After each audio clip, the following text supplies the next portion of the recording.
పేదరికం ఎప్పుడు దేనికి అడ్రాదు. ఇవాళ మీ తల్లిదండ్రులు మిమ్మల్ని పోషించడానికి ఏ విధంగా ఇబ్బంది పడుతున్నారో ఆ ఇబ్బంది నుంచి వచ్చిన వాడే మేము పండించండి. నేను కూడా అదే ఇబ్బందులు పట్టుకోండి. నాది కూడా పేదరిక కుటుంబమే. మా తల్లిదండ్రులు కూడా మాకు భోజనం పెట్టడానికి, చదివించడానికి, మమ్మల్ని పోషించడానికి అనేక ఇబ్బందులు పడ్డ విషయం నాకు గుర్తొచ్చి మీ దగ్గర నుంచి వచ్చిన వ్యక్తిని కాబట్టి, మీలాగా కష్టపడ్డ వ్యక్తిని కాబట్టి, వాళ్ళ పేదల బాధ అనేది, పేద విద్యార్థుల కష్టాలు అనేది తెలుసుకోబట్టే ఈరోజు ఆదుకునే ప్రయత్నం వీళ్ళు చేస్తా ఉన్నాను. ఇవాళ మీరెట్లా కష్టపడి చదువుతున్నారో అప్పుడు మేము కూడా అదే స్థాయి నుంచి వచ్చాం కాబట్టి వాళ్ళ పేద విద్యార్థుల ఇబ్బందులు తెలుసు. ఇవాళ 10th క్లాస్ చాలా ముఖ్యం. ఉదయం స్పెషల్ క్లాసెస్ ఉంటాయి, సాయంత్రం స్పెషల్ క్లాసెస్ ఉంటాయి.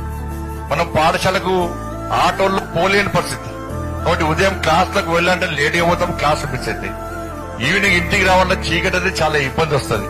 ఇలా ఇంటి బస్సులో ఈ విద్యార్థులను ఆదుకోవాలనే ఉద్దేశంతో ఈ సైకిళ్లను అందించాలని చెప్పి ఒక లక్ష్యాన్ని, ఒక సంకల్పం తీసుకుని ఈరోజు సైకిళ్లను అందించే ప్రయత్నం మనం చేస్తా ఉన్నాం.